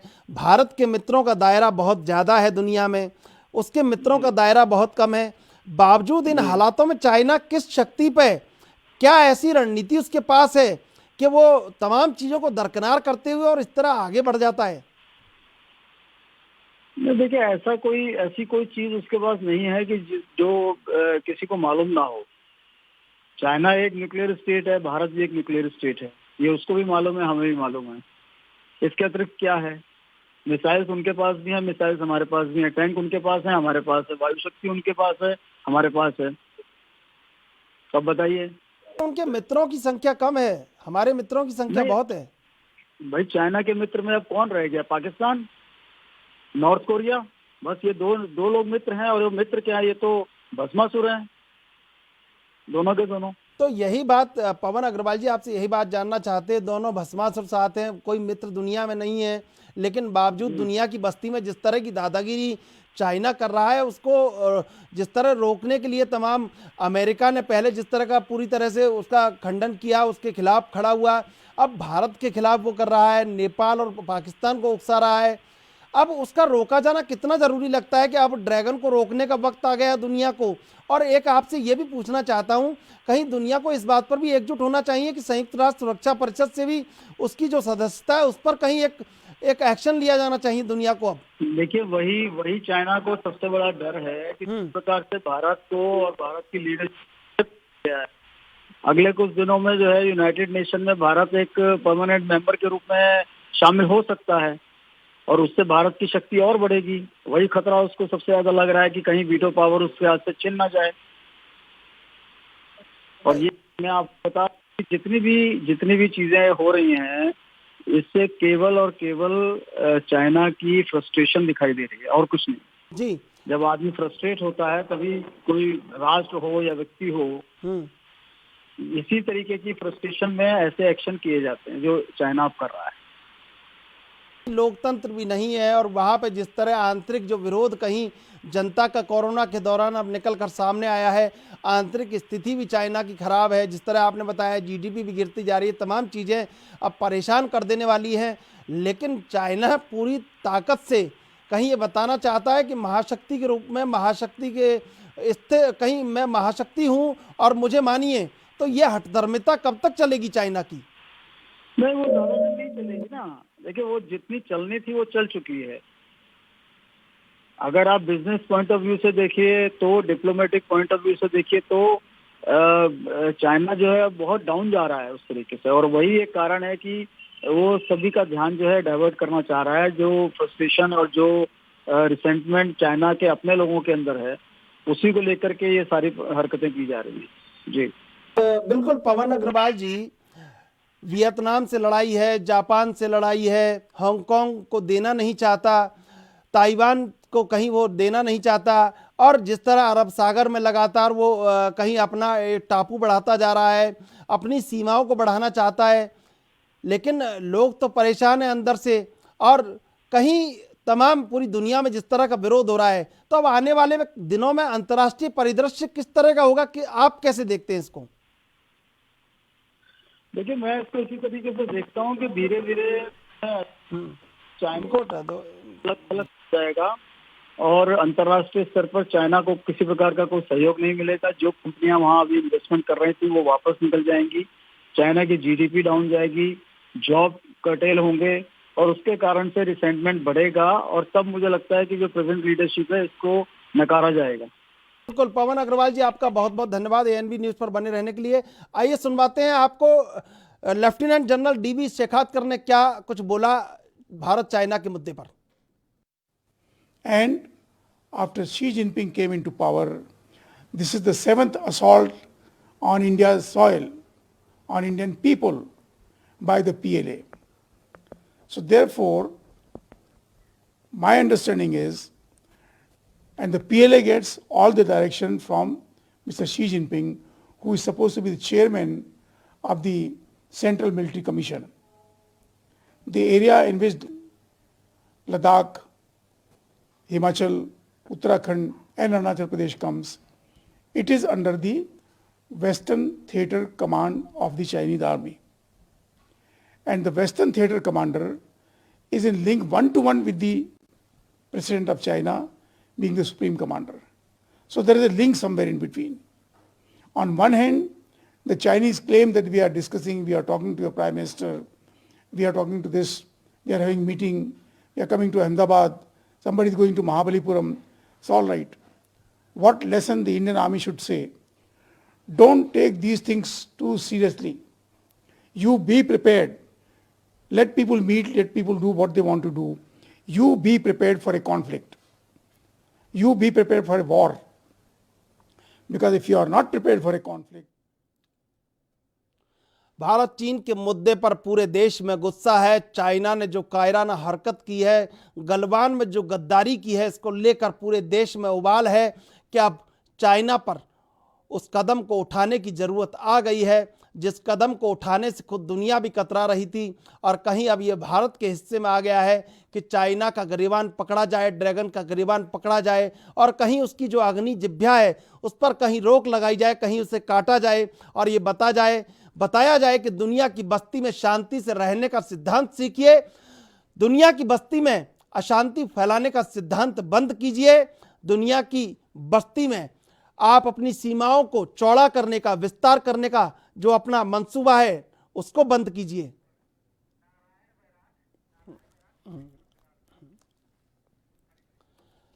इस खबर पर ज्यादा जानकारी के लिए हमारे साथ जुड़ चुके हैं नारायण बारेट जी, वरिष्ठ पत्रकार हैं। नारायण बारेट जी, आपका स्वागत है एएनबी न्यूज पर। जी नमस्कार। नारायण बारेट जी, जिस तरह की अब यह हरकत सामने आई है, जिस तरह कहीं पूरे देश में उबाल है, आप किस तरह देखते हैं? आपका लंबा अनुभव है राजनीतिक तमाम चीजों पर, आपने पत्रकारिता की है, बहुत लंबा आपका अनुभव है, आप कैसे देखते हैं इस मुद्दे को पूरे को? इस मामले में भारत को बहुत ज्यादा एहतियात और सब्र से काम लेना चाहिए। ये उन्माद का नहीं, आपको बहुत सोच समझ के कदम उठाने की जरूरत है, क्योंकि जिनसे आपकी अभी लड़ाई है वो बहुत शातिर और उनका इतिहास घात करने वाला रहा है। पंडित नेहरू को इसकी बड़ी कीमत चुकानी पड़ी थी और उसको देखते हुए हमें इन पे भरोसा नहीं करना चाहिए था, क्योंकि आपको लग रहा था कि वो ऐसा कर रहे हैं। कुछ समय पहले उन्होंने अपने चीनी नागरिक जो भारत में रह रहे हैं उनको बुलाया था, तभी हमें समझ जाना चाहिए था कि वो घात करेगा। और अभी जो उनके विदेश मंत्रालय का बयान आया है उसकी भाषा बड़ी आपत्तिजनक है। उसकी भाषा में एक तरह से छिपी हुई धमकी भी है हमारे लिए। तो हमें वर्ल्ड ओपिनियन को मोबिलाइज करना चाहिए, विश्व जनमत को तैयार करना चाहिए और इसका भारत को जवाब देना चाहिए, लेकिन बहुत एहतियात और अकल के साथ जवाब देना चाहिए ताकि भविष्य में चीन ऐसी हिमाकत न कर सके। कुछ परिपक्वता हमारे स्तर पे भी हुई है। जब हमें पता था कि चीन से हमको हैंडल करना है तो उससे हमको इतना एतबार नहीं करना था और अपना बहुत ज्यादा अति विश्वास भी आपके लिए नुकसानदायक है, क्योंकि चाणक्य भी कह रहे हैं कि जो राजा ये कहता हो कि दुश्मन ने धोखा किया है तो वो अच्छा राजा नहीं है। दुश्मन तो धोखा ही करेगा। जब चीन का इतिहास ऐसा रहा, उसकी हिस्ट्री रही है, उसका कोई भी पड़ोसी ऐसा नहीं है जो सुख से जी रहा हो। खाली पाकिस्तान को छोड़ करके नेपाल को उन्होंने अपनी तरफ मिला लिया है। ये हमारी कुछ होशियारी समझदारी की कहीं गफलत हुई है, चूक हुई है, उसी का नतीजा है कि आज इस मकाम पे हम पहुंच गए कि नेपाल को उन्होंने अपनी तरफ कर लिया है। तो सभी पार्टियों को यकीन भरोसे में लेके पूरा जनमत तैयार करना चाहिए और ये एक सामूहिक और पूरे राष्ट्र का, पूरा देश सरकार के साथ खड़ा हुआ है इस समय। कोई भी नागरिक भारत की कामयाबी चाहता है और उसके लिए सरकार के हाथ मजबूत करने को तैयार है, लेकिन साथ साथ सरकार को भी सभी पार्टियों को भरोसे में, विश्वास में लेके कदम बढ़ाने चाहिए। नारायण बारेट जी, आपसे ये भी जानना चाहेंगे, जिस तरह पूरी दुनिया की एक बस्ती है और जब द्वितीय विश्व युद्ध हुआ था तब यूएन को बनाया गया कि पूरे विश्व में शांति बनी रहे और तमाम देशों के जो अंतर एक देशीय संबंध है उनको जो जिस तरह के विवाद हैं उनको निपटाया जाए। लेकिन अब कोरोना फैलाकर वुहान वायरोलॉजी लैब की जो कहीं जांच थी उसको नकार दिया, उसके बाद जिस तरह विस्तारवादी नीति है उस पर अड़ा हुआ है, आंतरिक स्थिति खराब है चाइना की, लेकिन इतनी मजबूती क्यों है चाइना के पास? आखिर ऐसा क्या कार्ड है जिसको चाइना ये सोच रहा है कि इसको चल दूंगा? उसके, मैंने पहले भी सवाल किया था, हमारे जो साथ जुड़े हुए थे, उसके मित्रों का दायरा भी इतना बड़ा नहीं दुनिया में, फिर वो दुनिया की बस्ती में ये दादागिरी क्यों दिखाना चाहता है? एक तो उनके पास संख्या बहुत है, वो एक बड़ा देश है, जनसंख्या काफी है, तकनीक के लिहाज से वो काफी एडवांस हो गया है, और वो बहुत पहले कोई नीति बनाता है उस पर बहुत धीरे धीरे काम करता है। ऐसा नहीं है कि उसने पैर नहीं फैलाए, उसने बहुत छोटे छोटे देशों के बीच में अपने पैर फैला रखे हैं। और चाइना की जो आंतरिक राजनीति है उसमें भी इनके कम्युनिस्ट पार्टी के चुनाव भी होने हैं, इसलिए भी वो प्रोएक्टिव दिखना चाहते हैं और वो कुछ ढकना भी चाहते हैं इस घटना के जरिए जो कोरोना में उनकी विफलता है। उनके खिलाफ एक जनमत बन रहा है दुनिया में, बहुत सारे कंट्रीज आज उनसे नाता तोड़ना चाह रहे हैं या डिस्टेंस बनाना चाह रहे हैं। और चाइना की विदेश नीति है कि कोई भी पड़ोसी उनका सुखी नहीं रहना चाहिए, चाहे जापान हो, कोरिया हो, मंगोलिया हो, रसिया हो, फिलीपींस हो, ताइवान हो, सारे पड़ोसी उनसे परेशान है। तो इसलिए भारत, चूंकि अब तक हम किसी गुट में नहीं रहे हैं, वही हमारी ताकत है, हम उस नीति से थोड़े पीछे हटे हैं। कल चाइनीज जो मीडिया है उसने एक बयान को आगे बढ़ाया था जिसमें कहा गया था कि भारत ने अहंकार का प्रदर्शन किया और भारत अमेरिका के बहकावे में, और अमेरिका अपना लाभ इसमें भारत को आगे करके देखना चाहता है। तो हमें किसी गुट में शामिल नहीं होना चाहिए, क्योंकि गुट निरपेक्ष अपने आप में गुट है, हम तीसरे वर्ल्ड के नेता हैं, हमें उसी नीति में चलते रहना चाहिए जो हमने हमारे पुरखों ने अख्तियार की थी। उसमें अगर हम दावपेच करते हैं या दाएं बाएं होते हैं, किसी एक शिविर में शामिल होते हैं, तो फिर हम थोड़ा नुकसान हमको विदेश नीति में हो सकता है। इसलिए भारत को कोशिश करनी चाहिए कि जो हमारी आजमाई हुई पहले के अनुभव की या जिसको हम इस्तेमाल कर चुके हैं, उस पॉलिसी के दो चार नहीं होना चाहिए। बिल्कुल, क्रेडिट पर्सनल रखना चाहिए, क्रेडिट शेयर नहीं करना चाहिए। भारत जो कदम उठाए उसको खुद ही उठाना चाहिए, कहीं किसी का सहारा नहीं देखना चाहिए। लेकिन बिल्कुल सही बात है, लेकिन जी नारायण बारेट जी, आपसे जानना चाहते हैं कि किन किन ऐसे जहां पे ऐसे स्टेप हैं जहां पे भारत को अब मजबूती से व्यापारिक रूप से, या कहां कहां पे ऐसे हैं जहां कूटनीतिक एक स्टेप उठाना चाहिए कि यहां हम संबंध रखेंगे और यहां आपसे बिल्कुल नहीं रखेंगे, चाहे हमें थोड़ा परेशान होना पड़े। इस तरह की एक रणनीति तैयार करनी होगी। उसका एक ही तरीका है कि भारत को स्वदेशी पे चलना चाहिए जी, और स्वदेशी का हमारा तरीका पहले अपनाया। आजादी की लड़ाई में हमने हथियार को इस्तेमाल किया था, उसी वजह से महात्मा गांधी के आह्वान पे पूरे देश में एक बनी थी और भारत की राष्ट्रीयता का ज्वार पैदा हुआ था। वही हमें करना चाहिए, और तब हो सकता है जब राष्ट्रीय नेतृत्व भारत का सबको एतमाद में भरोसा लेके एक समावेशी राजनीति करे, वो इंक्लूसिव राजनीति करे, जिसमें जाति, धर्म, नस्ल इन सबको साथ ले, ये भरोसा पैदा करते हम आगे बढ़ेंगे तो हो सकता है। अभी जो चीन के साथ हमारा कारोबार है उसमें 80% फायदा चाइना को है, हमको तो कम फायदा है। हम 20% का फायदा उठा रहे, उसको 80% मिल रहा है। अगर हम आर्थिक मार भी करते तो एक बड़ी मार चाइना पे होगी। चाइना किसी सूरत में इतना बड़ा बाजार छोड़ना नहीं चाहेगा, और हमें विकल्प ढूंढने चाहिए। हमें जैसा पीएम पहले कह चुके हैं कि मेक इन इंडिया काम शुरू करेंगे, लेकिन शुरू नहीं किया आपने। अभी आपने एक ठेका दिया है, जो इस तरह की मीडिया रिपोर्ट है कि दिल्ली और मेरठ के बीच में एक सुरंग बन रही है, उसका ठेका आपने एक चाइनीज कंपनी को दिया है। तो वो हमें बहुत एहतियात से कदम उठाना चाहिए, उस पर आर्थिक चोट भी करनी चाहिए। और दुनिया में भारत का लोहा मानते हैं, भारत की गुटनिरपेक्षता का, क्योंकि पंडित नेहरू के नेतृत्व में हमने अफ्रीका में बहुत सारे देशों के लिए काम किया था, तीसरी दुनिया के देशों के लिए हमने काम किया था, रशिया से हमारे अच्छे संबंध रहे, अमेरिका से हमने बहुत गौरवशाली रिश्ते रखे, हम दूर रहे, उनकी सेवे में नहीं रहे, उनके निकट भी नहीं रहे। तो अमेरिका में भी हमारे प्रति एक बहुत बड़ा रेस्पेक्ट है। उन सबको मिला करके भारत को मोबिलाइज करना चाहिए, जनमत को मोबिलाइज करना चाहिए। आप सोचिए, वियतनाम एक छोटा सा देश है चाइना के बगल में, जब चाइना ने अटैक किया उसने मुकाबला किया, उसने बराबर उनसे लोहा लिया। ठीक है, वियतनाम को नुकसान हुआ, चाइना को भी नुकसान हुआ। तो हम अगर मजबूती से अपने जज्बात को इकट्ठा करके, राष्ट्रीयता की भावना जगा करके स्वदेशी से काम करें, चीनी प्रोडक्ट्स को खाली नारे नहीं, जुमला नहीं, दिखावटी नहीं, व्यवहार में जब उनको हम तिलांजलि दे देंगे तो चाइना सोचने को बाध्य होगा। और हम कोई कमजोर नहीं है, हम पुरानी सभ्यता है। चीन कि जो एक राजदूत थे होशी, जो अमेरिका में भी राजदूत रहे हैं, उन्होंने मुद्दत पहले कहा था कि भारत ने 2000 साल तक हमारे पे सांस्कृतिक तौर पे आधिपत्य अपना बरकरार रखा है बिना कोई फौजी भेजे हुए, अपने अध्यात्म के जरिए। तो हमारा प्रभाव चाइना में भी है, इसलिए हमारे जो मौजूदा नेतृत्व को जरूरत है कि सबको इकट्ठा करके एक सामूहिक भाव पैदा करके इस हालात का मुकाबला करें। जी नारायण बारेट जी, ये भी आपसे जानना चाहूंगा, जिस तरह रूस और कहीं चीन की नजदीकियां पिछले साल में बढ़ी हैं, जिस तरह पुतिन और शी जिनपिंग कहीं पैनकेक खाते हुए और वोडका पीते हुए नजर आते हैं, तो ये नहीं लगता 28 मीटिंग तकरीबन पिछले साल में अब तक हुई हैं, तो अब ये कहीं इस रूस को भारत की कहीं दूरी है या कितनी नज़दीकी है, ये भी एक बार देखना होगा। या आप किस तरह देखते हैं कि रूस से भारत को क्या इसमें सहायता मिलेगी, या रूस कहाँ रहेगा, रूस कहाँ स्टैंड करेगा इसमें? तो रूस वो पहले वाला रूस नहीं है और भारत भी वो भारत नहीं है। पिछले 6 साल में हमने हमारी नीतियों में बुनियादी परिवर्तन किए हैं। रसिया का अभी चाइना से कुछ डायलॉग चल रहा है, कुछ उनके बीच में सुलह सफाई हुई है, हालांकि रसिया से भी उनके बॉर्डर डिस्प्यूट रहे हैं, लेकिन हम अभी किसी पर भरोसा नहीं कर सकते, क्योंकि पिछले 5-7 साल में हमने अपनी विदेश नीति को कमजोर किया है। हमने वो दौर खो दिया है जो नासिर, टीटो, सुकर्णो, नेहरू के दौर वाली लीडरशिप भारत के पास थी, वो हमने कुछ कमजोर की है।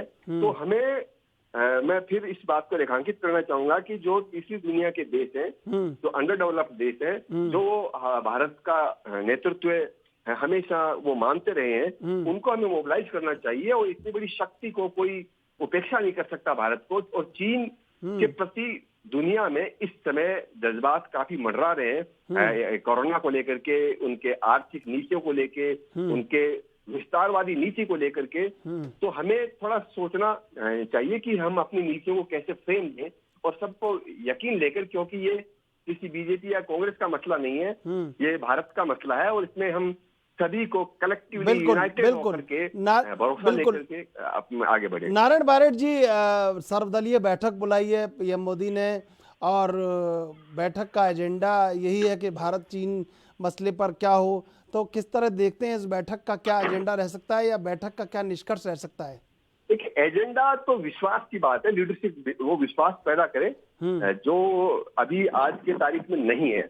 जब शास्त्री पीएम थे और भारत में खाद्यान्न का संकट था, अहमदाबाद में बड़ी अराजकता हो गई थी और लाठी भाटा जंग हो गया था, वायलेंस हो गई थी, शास्त्री ने सभी पार्टियों को बुला करके कहा कि अभी हमें हड़ताल विरोध नहीं करना चाहिए, खाद्यान्न की किल्लत तो सबने मान लिया था, क्योंकि शास्त्री जी पे इतना भरोसा पक्ष विपक्ष दोनों को था। आज सवाल है कि क्या उतना भरोसा आज के नेतृत्व पे है क्या? ये एक बड़ा सवाल है। अगर वो उस विश्वास को पैदा कर देते हैं तो अच्छी बात होगी और मैं समझता हूँ पीएम ऐसा करेंगे भी। उनको इस वक्त की, इस घड़ी की नजाकत का एहसास हो रहा होगा कि हम आज किस मकाम पे आ खड़े हुए हैं, इसलिए वो सबको साथ लेके चलेंगे। बिल्कुल बिल्कुल। नारायण बारेट जी, आपका बहुत बहुत धन्यवाद एएनबी न्यूज पर जुड़ने के लिए। अभी बहुत बड़ी खबर इस समय, सोनाली फोगाट को हरियाणा हिसार से बेल मिल चुकी है। थप्पड़ कांड में गिरफ्तारी हुई थी सोनाली फोगाट की। सुबह सोनाली फोगाट को कोर्ट से बेल मिल चुकी है। गिरफ्तारी के कुछ समय बाद ही बेल मिली। 5 साथियों सहित गिरफ्तार हुई थी सोनाली फोगाट। हरियाणा के हिसार से बड़ी खबर, सोनाली फोगाट को कोर्ट से मिली बेल, गिरफ्तारी के कुछ समय बाद ही मिली बेल। 5 साथियों सहित गिरफ्तार हुई थी सोनाली फोगाट। हरियाणा के हिसार से बड़ी खबर, थप्पड़ कांड में गिरफ्तार हुई थी सोनाली फोगाट। सोनाली फोगाट को कोर्ट से मिली बेल, गिरफ्तारी के कुछ समय बाद ही मिली बेल।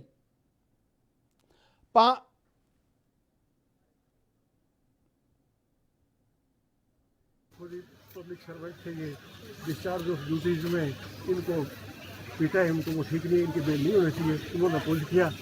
हमने सारे फैक्ट्स रखे थे, 2 FIR हैं, क्लोज केस है। ये ट्रायल में पता लगा कौन सा सही है कौन सा नहीं है। चालान पुटअप हो गया, पुलिस को जरूरत नहीं है किसी भी तरह की बेल होगी। ये कितने बजे अरेस्ट किया गया था? कितने बजे अरेस्ट किया गया था? अरेस्ट किया था 12 बजे। तो ये क्या कोरोना की वजह से भी बता रहे हैं कि मतलब बेल जो दी गई है कोरोना के कारण दी गई है, क्योंकि जेल में नहीं रख रहे हैं कोरोना? ऐसा कुछ नहीं है, कोरोना क्या हुई है? नहीं, एक बीच में बात आ रही थी कि जेल में इनका रूटीन बेल मिली है, परमानेंट बेल मिली है या क्या?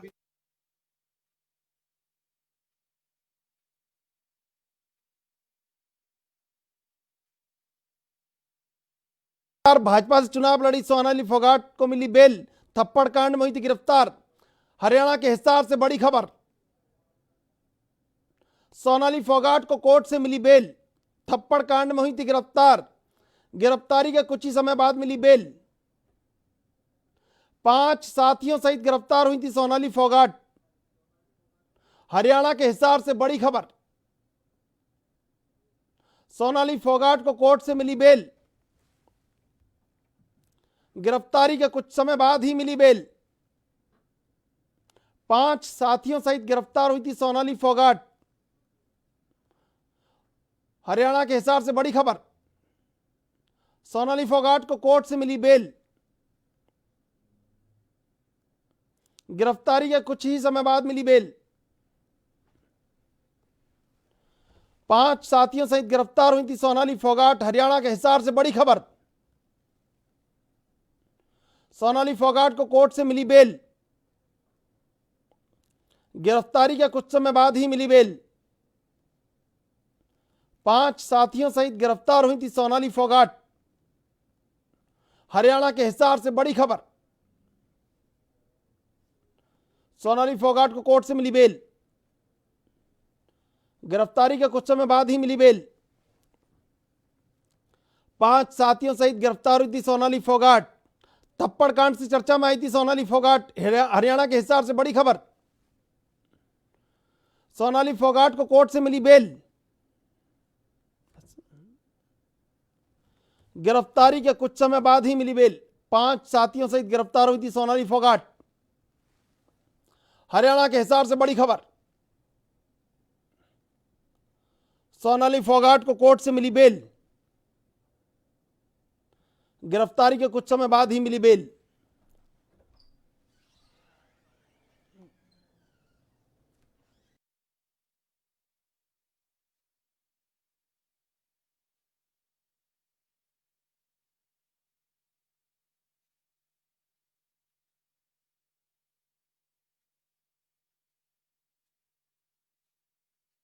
सहित गिरफ्तार हुई थी सोनाली फोगाट। हरियाणा के हिसार से बड़ी खबर, सोनाली फोगाट को कोर्ट से मिली बेल,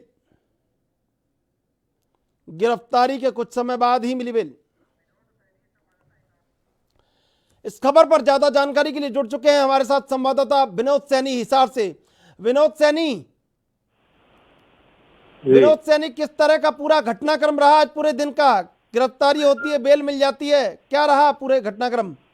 जी बिल्कुल, जो आज हिसार के अंदर जो सोनाली फोगाट, जो बीजेपी जो नेत्री है सोनाली फोगाट, आज उनको जो है पुलिस ने जो है गिरफ्तार कर लिया। काफी दिनों से जो एक थप्पड़ और चप्पल का जो कांड हुआ था उसको लेकर के जो है गिरफ्तारी की गई है और आज जो है उनको एसीजीएम की कोर्ट के अंदर जो है पेश किया गया, जहां पर उनको जो है जमानत मिल गई है। करीब 30,000 मुकल्लम रख कर जो है ये जो है जमानत दी गई है। करीब 12 बजे जो है इनको गिरफ्तार किया गया था और जो दोपहर करीब 1:30 बजे के आसपास जो है इनको पेश किया गया था। उसके बाद जो है अब जो है इनको जमानत जो मिलने के बाद जो है सोनाली फोगाट जी वो अपने जो है जेल से बाहर, उस कोर्ट से बाहर निकलकर जो है चले गए हैं। जी बिल्कुल बिल्कुल ठीक है विनोद सैनी।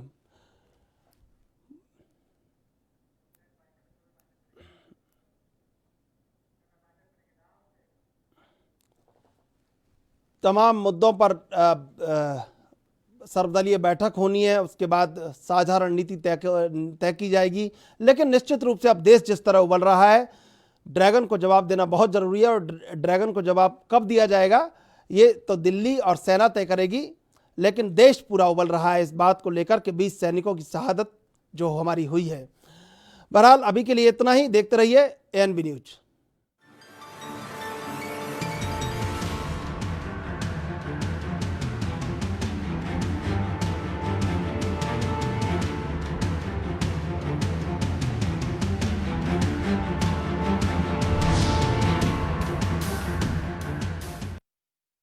तो ऑर्थो आपको देता है दर्द से पूरी आजादी। एक भरपूर जिंदगी। ये कोई टेम्परेरी पेन किलर नहीं, आयुर्वेद